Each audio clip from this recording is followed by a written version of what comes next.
محمد المصطفى وعلى آله وأصحابه أولي الصدق والصفا أما بعد فقد قال الله تبارك وتعالى في القرآن المجيد والفرقان الحميد أعوذ بالله من الشيطان الرجيم بسم الله الرحمن الرحيم ومن يطع الله ورسوله فأولئك مع الذين أنعم الله عليهم من النبيين والصديقين والشهداء والصالحين وحسن أولئك رفيقا صدق الله مولانا العظيم الصلاة والسلام عليك يا سيدي يا رسول الله وعلى آلك وأصحابك يا حبيب الله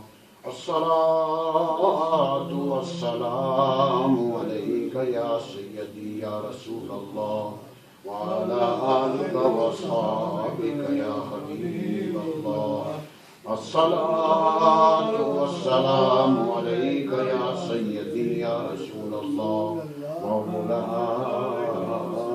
آلك وأصحابك يا حبيب الله سرور کہوں کہ مالکو مولا کہوں تجھے سرور کہوں کہ مالکو مولا کہوں تجھے باغ خلیل کا گلے زیبا کہوں تجھے لیکن رضا نے خط میں سخن اس پہ کر دیا خالق کا بندہ اور خلق کا آقا کہوں تجھے خالق کا بندہ خلق کا آقا کہوں تجھے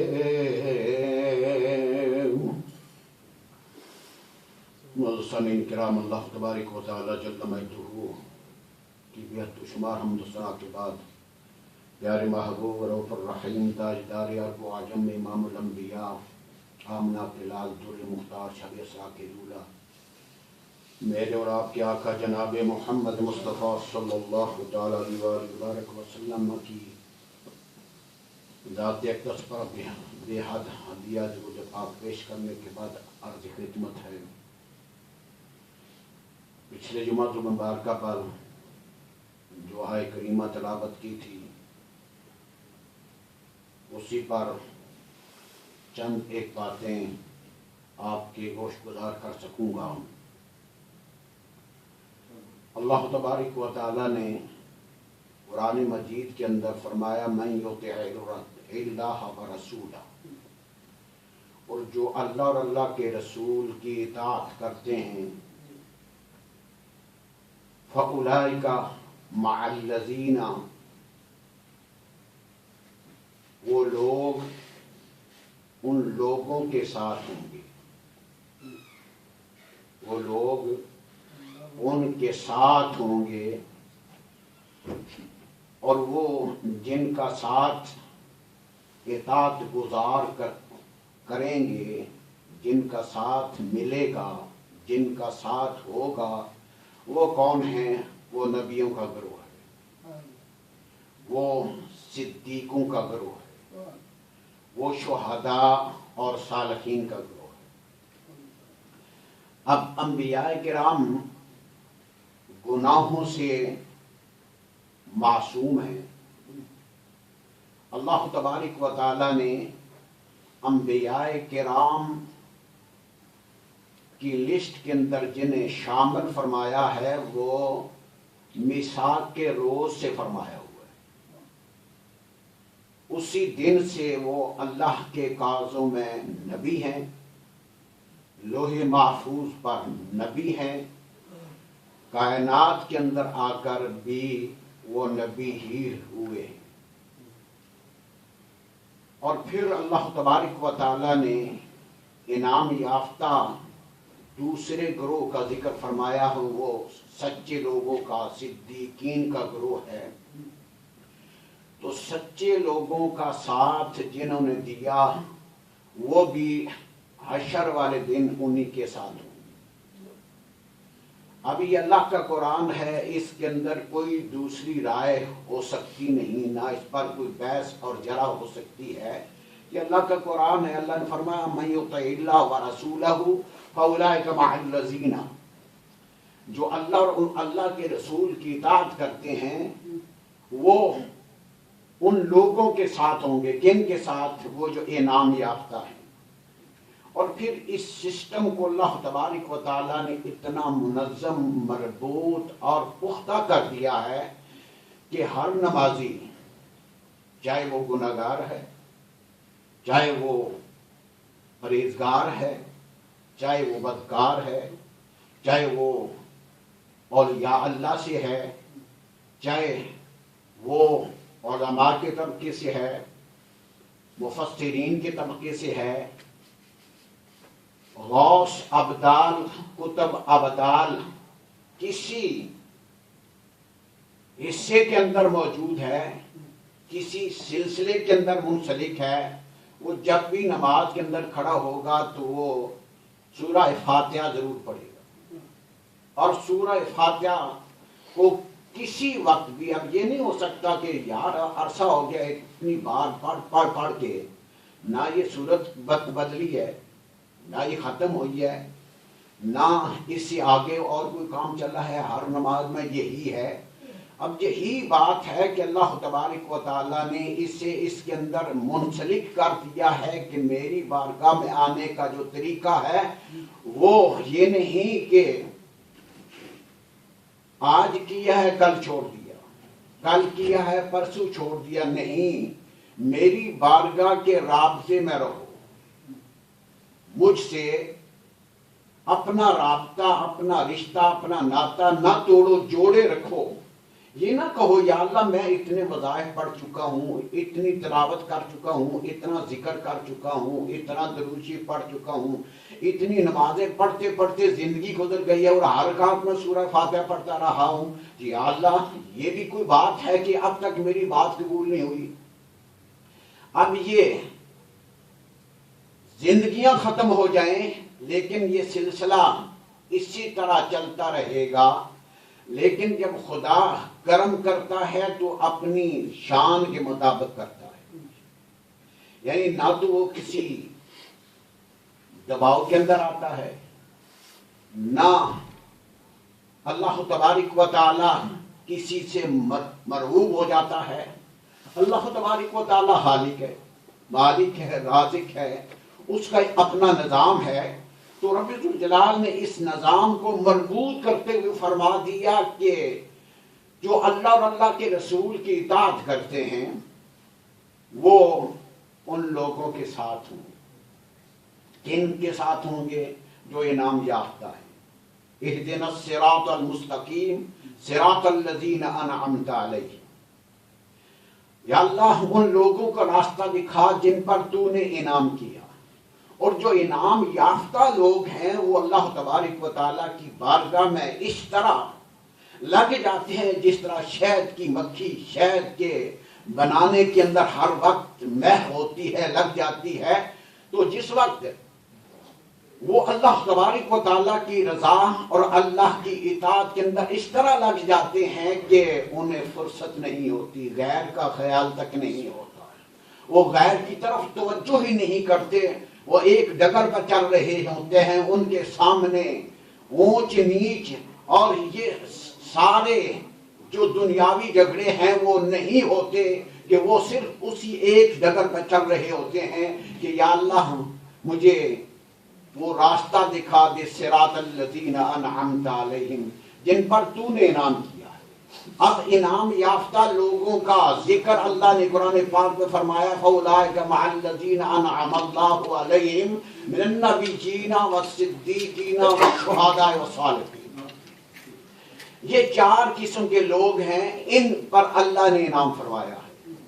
اب میرے دوستو بزرگ، اللہ تبارک و تعالیٰ نے کائنات کے اندر ہر چیز کو اپنی اپنی جگہ پر رکھ دیا ہے۔ جس وقت رب ذوالجلال کا یہ نظام مربوط ہو گیا، پکا ہو گیا، تو اس پر جو چلنے لگ گئے اللہ تبارک و تعالیٰ نے انہیں بھی کامیابیوں سے ہمکنار فرمایا ہے۔ اب یہ نہیں کہ ایک دن تو نماز، دوسرے دن کسی اور مقام پر، تیسرے دن کسی اور مقام پر نہیں۔ مداومت جو صوفیاء ہیں اور اہل تصوف ہیں، وہ اپنے وظائف کے اندر ایک لفظ لکھتے ہیں مداومت، کہ مداومت یہ ہوتی ہے کہ وقت کی بھی پابندی کرنی ہے، تعداد کی بھی پابندی کرنی ہے، اور جو وظیفہ پڑھنا ہے اسے اسی طرح صحیح طریقے سے پڑھنا ہے، پھر جا کے کہیں منزل مقصود تک پہنچتا ہے۔ تو اللہ تبارک و تعالیٰ نے ان چار قسم کے لوگوں کو انعام یافتہ فرمایا ہے کہ وہ انبیاء کی جماعت ہے۔ انبیاء نے زندگیاں آسانی سے گزاری، انبیاء نے کیا سو کر، کھیل کر، بیٹھ کر، کھا پی کے زندگی گزار کے چلے گئے ہیں؟ نہیں، جتنے جتنے درجات بلند ہوتے گئے اتنے اتنے مصائب بھی بڑھتے چلے گئے، آزمائشیں بھی بڑھتی گئی، امتحانات بھی بڑھتے گئے۔ تو جس وقت جتنا درجہ خدا بلند کرتا ہے اتنے امتحانات بھی اللہ تبارک و تعالیٰ بڑے بے دیتا ہے، لیکن جس کی خدا پہ نظر ہوتی ہے، ارادے جن کی پختہ ہوں، نظر جن کی خدا پر ہو، تلاطم خیز موجوں سے وہ گھبرایا نہیں کرتے۔ انبیاء پر جتنی بھی مصیبتیں آتی ہیں وہ اللہ تبارک و تعالیٰ کی رضا کے اندر ثابت قدم رہ کر گزار دیتے ہیں۔ اسی طرح صدیقین ہیں، ان پر بھی جو مصائب و آلام آئے انہوں نے بھی انہیں اچھی طرح سے گزارا۔ تو جس کی نظر خدا پر ہوتی ہے اسے پھر اللہ تبارک و تعالیٰ نے کسی جگہ پر نہ رسوا کیا ہے، نہ ملامت کیا ہے۔ وقت پر اگر لوگوں کی نظر میں وہ نہیں بات آ سکی، سچائی کا ساتھ اگر کوئی نہیں دے سکا، لیکن وقت گزرنے کے بعد وہ سچائی کا جو دور تھا وہ کھل کے سامنے آ جاتا ہے۔ سورہ یوسف اٹھا کے دیکھیں، سیدنا یوسف نبی علیہ السلام اللہ کے پیغمبر ہیں، حسن و جمال ہے، خوبصورت ہیں۔ جس وقت بھائی کنویں کے اندر ڈال رہے ہیں تو اس وقت حضرت یعقوب علیہ السلام ان کے سامنے نہیں آئے۔ یعقوب علیہ السلام کی پیغمبر ہے، اللہ کے پیغمبر، اور اللہ کے جو دوست ہوتے ہیں وہ مشکل مقام میں جہاں کہیں بھی ہو پہنچ جاتے ہیں۔ لیکن حضرت یعقوب علیہ السلام جب کنویں کے اندر پیارا بیٹا اور نبی بیٹا گرایا جا رہا تھا، پھینکا جا رہا تھا، تو وہاں نہیں آئے۔ بیٹوں کو یہ نہیں بتایا کہ میں نبی ہوں اور میں دیکھ رہا ہوں، یوسف کے ساتھ ظلم نہ کرو۔ لیکن جس وقت سیدنا یوسف نبی علیہ السلام بکتے بکاتے غلام بن کے جب شاہی محل کے اندر پہنچے، اللہ نے فرمایا میرے پیغمبر تو نے ثابت قدمی دکھائی ہے، کنویں سے نکال کے شاہی محل تک بچانا میرا کام تھا۔ اب شاہی محل کے اندر آ کے تو نے اپنی نبوت اور رسالت کی پاک دامنی کو مضبوطی سے تھاما ہوا ہے۔ اب بھی تیری اگر مدد میں نہ کروں تو مجھے خدا نہ کہنا۔ لیکن اللہ تبارک و تعالی خالق و مالک ہے، حلیم بذات الصدور، ہر جگہ آ بھی سکتا ہے، جا بھی سکتا ہے۔ تو جس وقت عزیز مصر کے اس محل کے اندر حضرت یوسف نبی علیہ السلام کو کا دل لبانے کے لیے حضرت زلیخا نے 7 کمروں کو تالے لگائے کہ کہیں یوسف بھاگ نہ جائے۔ اب کیا تھا؟ پیغمبر کی محبت کے اندر پیغمبر کو اپنی طرف مائل کرنا تھا، لیکن اللہ تبارک و تعالیٰ نے حضرت یوسف نبی علیہ السلام کے اس سارے منظر کو دنیا کے سامنے لانا تھا کہ یوسف غلام نہیں ہے، اللہ کا پیغمبر ہے، یوسف کو کوئی خریدنے والا نہیں ہے، یہ یوسف کا امتحان تھا۔ 7 کمروں کی اندر بند ہے، تالے لگے ہوئے ہیں، چابیاں زلیخا کے پاس ہے۔ تو حضرت یوسف نبی علیہ السلام سے جس وقت بات ہوئی تو کہا کہ یوسف میں تجھے دل دے بیٹھی ہوں، اب میری بات مان لے، میرے ساتھ مل جا۔ حضرت یوسف نبی علیہ السلام نے فرمایا زلیخا ابھی وقت نہیں آیا، ابھی وقت نہیں آیا۔ اللہ تبارک و تعالیٰ کی ذات نے اس وقت کو اپنے پاس رکھا ہوا ہے، اور جس وقت 7 کمروں کے تالے لگے ہوئے ہیں، یوسف نبی علیہ السلام ہاتھ لگاتے گئے دروازہ کھلتا گیا، 7 دروازے کھل گئے۔ رات کا وقت ہے، لیکن حکمت خدا بندی دیکھیں کہ عزیز مصر باہر کھڑا ہوا، جہاں سے باہر نکلنا تھا آخری دروازہ عزیز مصر کھڑا ہوا ہے۔ وہاں پر مفسرین کرام فرماتے ہیں کہ حضرت یوسف نبی علیہ السلام کی ذات نے جب اپنی استقامت دکھائی کہ میں اللہ کا پیغمبر ہوں اور پیغمبر کی زندگی پاکیزہ ہوتی ہے، زلیخا اس وقت گو حالات تیرے حق میں ہیں، لیکن میں یہ کام نہیں کرتا۔ کیوں؟ اس وقت مفسرین کرام فرماتے ہیں، حضرت امام نصفی فرماتے ہیں کہ حضرت یوسف نبی علیہ السلام بھاگ رہے تھے تو حضرت یعقوب علیہ السلام آپ کے سامنے آ گئے۔ حضرت یعقوب علیہ السلام کے نال کے اندر ہیں، یوسف علیہ السلام مصر کے اندر ہیں۔ حضرت یعقوب علیہ السلام وہاں سے غائب نہیں ہوئے، لیکن وہاں پہنچ کے فرمایا کہ یوسف فکر نہ کر، یوسف فکر نہ کر، اور خبردار نبوت پہ آنچ نہیں آنی دینی، نبوت کو داغدار نہیں کرنا۔ تو حضرت یوسف نبی علیہ السلام کی ذات جب کنویں کے اندر گر رہے تھے، جو مصیبت کا وقت تھا، حضرت یعقوب علیہ السلام مدد کے لیے نہیں آئے، لیکن جس وقت اللہ تبارک و تعالیٰ نے ان پر ثابت قدمی کے سارے مناظر طے کر دیے، اس وقت حضرت یعقوب علیہ السلام بھی سامنے آگے فرمایا کہ یوسف یہ نہ سمجھنا کہ یعقوب کو پتہ نہیں کہ یوسف کہاں ہے، کس حال میں ہے۔ یہ امتحانات ہیں میرے دوستوں کو عرض کرنے کا مقصد یہ ہے کہ حضرت یوسف نبی علیہ السلام 7 کمروں کے اندر بند ہیں، پیغمبر مدد کے لیے پہنچ گئے۔ اولئک مع الذین انعم اللہ علیہم من النبیین، تو نبی مدد کے لیے پہنچ جاتے ہیں، صدیقین مدد کے لیے پہنچ جاتے ہیں، شہداء مدد کے لیے پہنچ جاتے ہیں، صالحین مدد کے لیے پہنچ جاتے ہیں، اور جس وقت ان کی مدد آ جاتی ہے اللہ تبارک و تعالیٰ کی طرف سے منزل آسان ہو جاتی ہے۔ اور جو خدا پر بھروسہ رکھتا ہے، کسی طرف اپنی نگاہیں نہیں پھیرتا، خدا ہر مشکل مقام پر اس کی مدد فرما دیتا ہے۔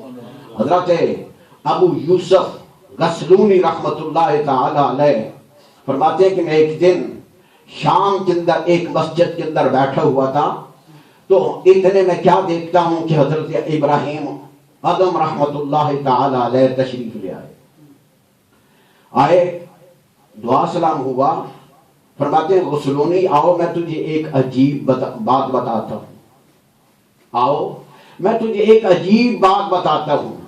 میرے دوستوں کو بات کرنے والا بھی ولی اللہ ہے، سننے والا بھی ولی اللہ ہے۔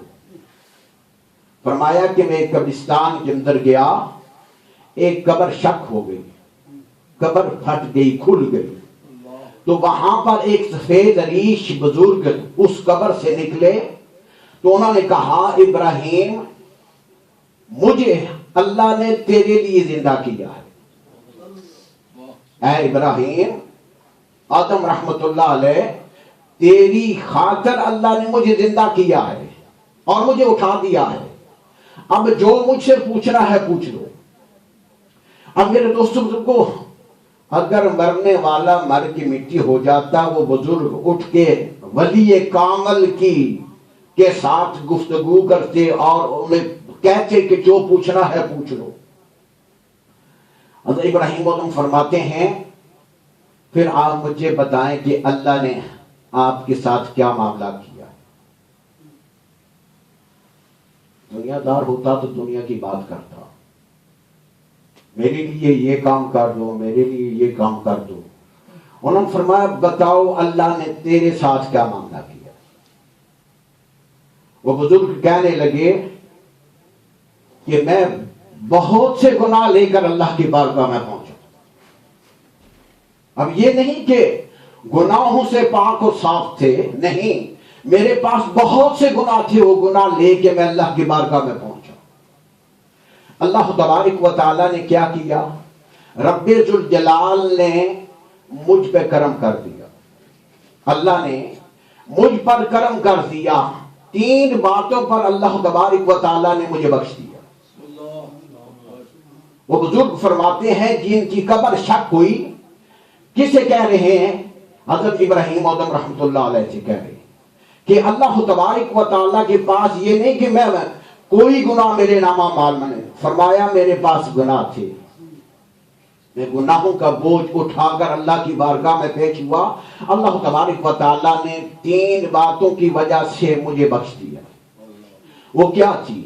فرمایا کہ ایک یہ بات تھی کہ جس وقت تو میرے ساتھ ملا ہے نا، تو اس سے تیری محبت تھی جو میرا معبود تھا۔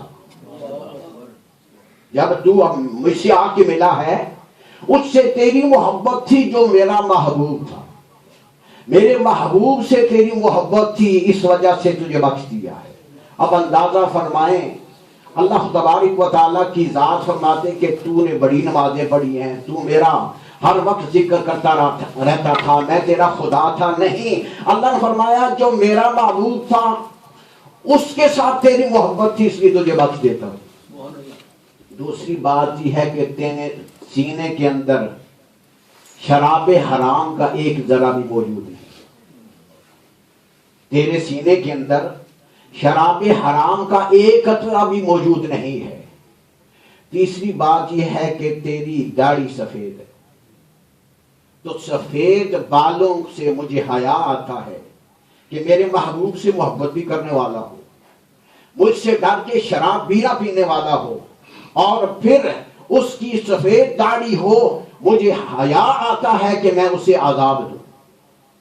فرماتے ہیں کہ وہ قبر بند ہو گئی، قبر بند ہو گئی۔